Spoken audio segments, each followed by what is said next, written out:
بیان فرمایا کرتے تھے اول سے لے کر آخر تک، گرچہ ہماری وہ طاقت نہیں لیکن جو بھی حد الوسع عرض کر سکتا ہوں وہ بیان چل رہا ہے کہ نبوت کا 13واں سال تھا، نبوت کا 13واں سال تھا۔ مدینہ پاک سے حضرت مصعب بن عمیر رضی اللہ تعالیٰ عنہ، ان کو نبی پاک نے وہاں بھیجا تھا تبلیغ دین کے لیے۔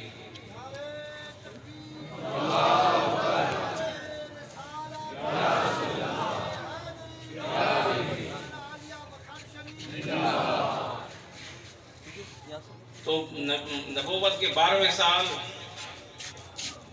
12 آدمی مدینہ پاک سے آ کر مشرف اسلام ہو گئے تھے۔ نبوت کے 13ویں سال مصعب بن عمیر کی قیادت میں، جو نبی پاک نے مکہ المکرمہ سے بھیجے تھے مدینہ پاک کہ وہاں جا کر تم تبلیغ کرو، اہل مدینہ کو شریعت مصطفیٰ سکھاؤ، احکامات شریعہ کی تعلیم دو، تو 13ویں سال وہ مدینہ شریف سے اور خزرج کے 72 افرادوں کو لے کر مکہ المکرمہ حج کے موقع پر آئے، حج کے موسم میں حاضر ہوئے، اور مکہ المکرمہ پہنچ کر انہوں نے خفیہ طور پر، کیونکہ اس وقت کفار کا زور تھا، کفار کا زور تھا، ان کی حکومت تھی، تو خفیہ طور پر نبی پاک کی بارگاہ کے اندر پیغام بھیجا کہ ہم آپ سے ملنا چاہتے ہیں، آپ کی زیارت کرنا چاہتے ہیں۔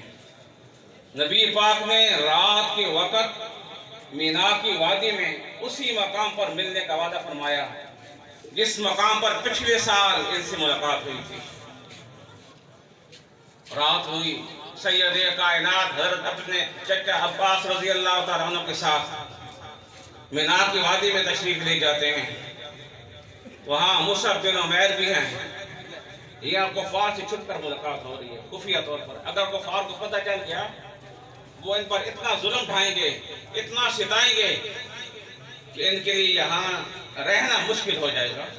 ان کا زور تھا، ان کی حکومت تھی۔ رات کے وقت خفیہ طور پر سید کائنات جو وفد مدینہ پاک سے آیا تھا اور خزرج کا، مینا کی وادی میں ملاقات فرمائی۔ ان لوگوں نے عرض کی، یا رسول اللہ، آپ اپنے بارے اور خدا کے بارے جو ہم سے وعدہ، جو عہد لینا چاہتے ہیں آپ فرمائیں، ہم حاضر ہیں۔ سید کائنات نے فرمایا کہ خدا کے لیے یہ عہد ہے کہ خدا کو وحدہ لا شریک جانو، اس کا کوئی ساتھی نہیں، وہ وحدہ لا شریک ہے، اسی کی عبادت کرو، اس کے احکامات کی پیروی کرو، اور اپنی ذات کے لیے میں تم سے یہ چاہتا ہوں کہ ہماری حفاظت کرو، ہم مدینہ پاک جائیں، ہماری نگرانی کرو، جس طرح تم اپنے بال بچوں کی، اپنے گھر والوں کی حفاظت کرتے ہو، اس طرح ہماری حفاظت کرو۔ آپ نے یہ باتیں فرمائیں اہل مدینہ سے اور خزر کے قبیلے سے۔ جب انہوں نے سن کر عرض کی، یا رسول اللہ، اگر ہم یہ کام کریں، اگر ہم خدا کی عبادت کریں اور آپ کی حفاظت کریں تو ہمیں کیا ملے گا؟ یہ سن کر سید کائنات نے فرمایا، تمہیں جنت کی لامحدود نعمتیں ملیں گی، جنت کی لامحدود نعمتیں تمہارا مقدر بنے گی۔ سن کر صحابہ وہ انصار مدینہ خوش ہوئے، کہا، یا رسول اللہ، اپنا ہاتھ پھیلائیے، ہم بیعت کے لیے تیار ہیں۔ اسی محفل کے اندر بیٹھے تھے ابو الحسین بنت حام جو مدینہ پاک سے آئے تھے۔ عرض کی، یا رسول اللہ، میں نے ایک بات کرنی ہے۔ فرمایا، کہو۔ عرض کی، یا رسول اللہ، ہمارے یہود کے ساتھ تعلقات ہیں، کیونکہ اس وقت مدینہ پاک کے اندر یہودی رہتے تھے۔ یہود کیونکہ اہل علم تھے، ان کی فوقیت تھی اہل مدینہ پر، وہ مدینہ کی معاشرت پر چھائے ہوئے تھے۔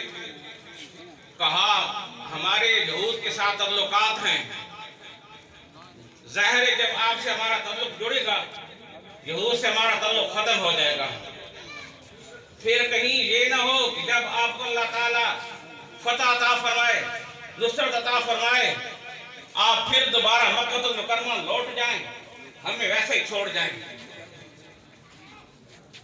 سن کر ہم سید کائنات مسکرائے، فرمایا میرا جینا مرنا تمہارے ساتھ ہے، میں تمہارا ہوں تم میرے ہو، تمہارا خون میرا خون ہے، جس کے ساتھ تمہاری جنگ اس کے ساتھ میری جنگ، جس کے ساتھ تمہاری صلح اس کے ساتھ میری صلح ہے۔ سید کائنات نے جی انہیں مجھ تک جان فدا سنایا اہل مدینہ کو، سن کر سب خوش ہو گئے، عرض کی یا رسول اللہ ہاتھ پھیلائیں، نبی پاک نے ہاتھ پھیلایا، سب نے بیعت کی۔ وہ 72 خوش نصیب انسان تھے، 72 خوش نصیب جو مدینہ پاک سے آئے تھے اور صدر قبیلے کے۔ جب بیعت ہو چکی، سید کائنات نے فرمایا کہ موسیٰ علیہ السلام نے 12 نقیب مقرر کیے تھے اپنی قوم میں سے، نقیب کہتے ہیں سردار کو، تو میں بھی تمہارے اندر نقیب مقرر کرتا ہوں۔ تو جبرائیل امین ساتھ کھڑے تھے، جبرائیل امین نے اشارہ کیا یا رسول اللہ اس کو نقیب بناؤ، اس کو نقیب بناؤ، اس کو نقیب بناؤ۔ سید کائنات اشارہ فرماتے جاتے تھے، اے فلاں کھڑا ہو جا تو اپنی قوم کا نقیب ہے، اے فلاں تو کھڑا ہو جا تو اپنی قوم کا نقیب ہے۔ اس طرح سید کائنات نے ان 72 خوش نصیبوں کے 12 نقیب بنائے، 12 نقبا بنائے، انہیں سردار بنایا اور انہیں قوم کا رکھوالا بنایا۔ یہ عہد و پیمان ہو گیا، پھر وقت گزر گیا، موسم حج تھا، وہ لوگ حج کے لیے آئے تھے۔ حج کرنے کے بعد ان عرض کی یا رسول اللہ ہماری خواہش ہے کہ آپ ہمارے درمیان تشریف لے آئیں۔ فرمایا مجھے ابھی تک خدا کی بارگاہ سے حکم نہیں آیا ہجرت کا، جب حکم آئے گا تو میں بھی ہجرت کر کے آ جاؤں گا۔ جب وہ قافلہ مدینہ پاک لوٹ گیا، اس کے بعد کفار کو پتہ چلا کہ ان لوگوں نے جو مدینہ سے آئے تھے انہوں نے ان کے ساتھ بیعت کر لی ہے، ان کے حامی بن گئے ہیں۔ وہ پیچھے دوڑے، تعاقب کیا، لیکن وہ قافلہ نکل چکا تھا، ان کے ہاتھ نہ آیا۔ پھر سید کائنات کو ہجرت کا حکم ہوا، ہجرت مدینہ۔ پہلے جس طرح نبوت کی ابتدا سچے خوابوں سے ہوئی تھی کہ سید کائنات نے پہلے خواب دیکھے تھے نبوت سے پہلے، خوابوں کے دیکھنے کے بعد پھر وحی کا سلسلہ شروع ہوا غار حرا سے۔ اسی طرح ہجرت کی ابتدا بھی خوابوں سے ہوئی ہے۔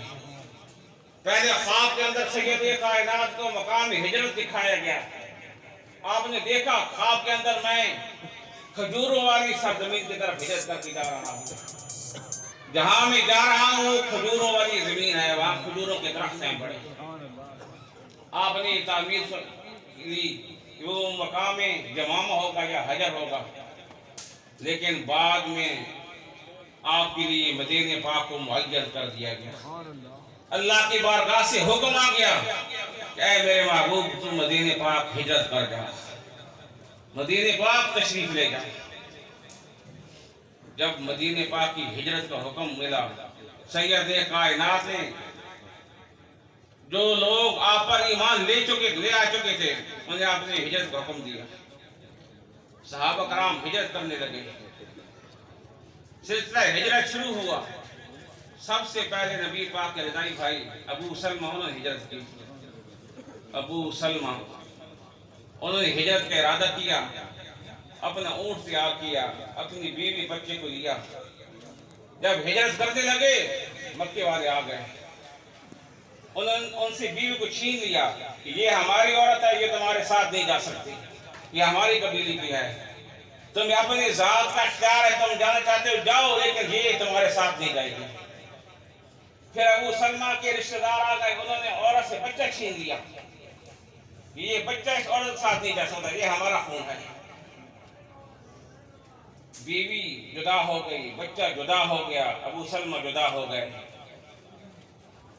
بیوی وہی رہ گئی، ان لوگوں نے ظالموں نے جانے نہ دیا، بچہ وہ لے گئے اور ابو سلمہ تنہا تنہا مدینہ پاک کی طرف روانہ ہو گئے۔ وہ مائی صاحب کہتی ہیں کہ میں ہر روز صبح جب ہوتی تھی میں مقام عہد میں بیٹھ کر رونا شروع کر دیتی تھی کہ میں تنہا رہ گئی ہوں۔ روتے روتے پورا میرا سال بیت گیا، میرے خامد میرے شوہر مدینہ پاک ہیں، میں مکہ مکرمہ کے اندر ان ظالموں کے ہاتھ قید ہوں۔ سال کے بعد ان لوگوں کو مجھ پر رحم آیا، کسی نے کہا کہ اس مسکینہ پر اتنا کیوں ظلم کر رہے ہو، کسی جانے دو اپنے خاوند کے پاس۔ پھر انہیں رحم آیا، انہوں نے اجازت دے دی۔ پھر مائی صاحب کو بچہ بھی مل گیا، بچہ لے کر وہ اونٹ پر سوار ہو کر تنہا مدینہ سے طرف روانہ ہو گئے۔ دروشی پڑھیں۔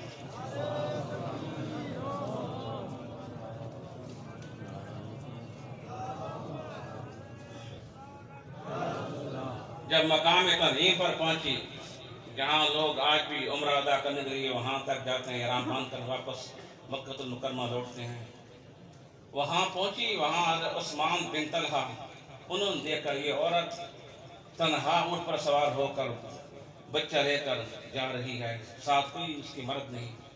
پوچھا ہے بھائی کہاں جا رہی ہو؟ بتایا اس طرح میرا خامد مدینہ پاک مدینہ کے اندر ہے اور میں وہاں خامد کے پاس جا رہی ہوں۔ پوچھا تمہارے ساتھ کوئی نہیں؟ فرمایا لا واللہ الا اللہ وولدی ھذا، کہا خدا کی قسم میرے ساتھ کوئی نہیں ہے، صرف اللہ ہے اور یہ بچہ ہے۔ عثمان کو ان پر بڑا رحم آیا کہ اتنا لمبا سفر ہے، یہ تنہا عورت نہ جانے کیسے پہنچے گی۔ انہوں نے ان کی مہار تھام لی اونٹ کی، آگے آگے چلنے لگے۔ جب بھی منزل آتی اونٹ بٹھا دیتے اور خود پیچھے ہٹ جاتے تھے۔ جب میسا اتر جاتی اونٹ کو لے کر دور کہیں درخت ساتھ باندھ دیتے تھے اور وہ خود وہاں آرام کرتے تھے۔ جب چلنے کا وقت ہوتا پھر اونٹ قریب لے آتے، کہتے سوار ہو جاؤ۔ اس طرح منازل طے ہوتی رہی، ہوتے ہوتے قبا تک پہنچ گئے۔ جب قبا کے اندر مکانات نظر آئے، بتایا یہ وہ شہر ہے جس شہر کے اندر تیرا خامد رہتا ہے۔ وہاں پہنچایا اس عورت کو اپنے خامد کے پاس۔ میسا فرماتی ہیں خدا کی قسم میں نے عثمان بن طلحہ سے زیادہ کسی کو شریف نہیں پایا۔ واپس لوٹائے انہیں اپنے خامد تک پہنچا کر۔ تو سب سے پہلے انہوں نے ہجرت کی مدینہ پاک کی طرف، ابو سلمہ نے۔ اس کے بعد یہ سلسلہ ہجرت شروع ہوا۔ صحابہ کرام آہستہ آہستہ ہجرت کرتے جا رہے ہیں۔ مکہ المکرمہ اہل ایمان سے خالی ہوتا جا رہا ہے۔ عمر فاروق رضی اللہ تعالی عنہ آپ نے بھی ہجرت کی۔ ہجرت سے قبل آپ ہاتھ میں تلوار لے کر کمان گلے کے اندر حمائل کر کے سین حرم میں گئے، اللہ کے گھر کا طواف کیا، وہاں نماز پڑھی، وہاں کفار بیٹھے تھے۔ نماز پڑھنے کے بعد کفار سے کہا میں جا رہا ہوں، میں مدینے جا رہا ہوں، اگر کسی نے اپنا بچہ یتیم کرانا ہو، کسی نے اپنی بیوی بیوہ بنانی ہو، وہ میرا پیچھا کرے۔ کسی کو جرأت نہ ہوئی۔ ابو جہل بھی تھا، بڑے بڑے تھے، عتبہ تھا، شیبہ تھے، ولید تھے، بڑے بڑے نامور کافر تھے، بہادر، لیکن وہ تو عمر ہے نا، عمر فاروق ہیں، جنہیں مصطفیٰ نے مانگا خدا سے، آؤ میرا پیچھا کرو۔ کسی کو جرأت نہ ہوئی، سب وہاں بیٹھے رہ گئے۔ آپ ہجرت کر کے مدینہ المنورہ پہنچ گئے اپنے بھائی کے ساتھ، 20 آدمیوں کے ساتھ۔ مکہ المکرمہ کے اندر صرف وہ لوگ رہ گئے تھے جو کفار کے ہاتھوں میں بے بس تھے، جو کفار کے قید کے اندر تھے۔ سیدنا صدیق اکبر نے بھی ہجرت کا ارادہ کیا۔ مصطفیٰ سے پوچھا یا رسول اللہ میں ہجرت کرنا چاہتا ہوں۔ فرمایا ٹھہر جا، ہو سکتا ہے مجھے بھی حکم ہو جائے۔ صدیق کو اپنے لیے رکھا، سب چلے گئے، صرف صدیق اور علی مرتضیٰ رہ گئے۔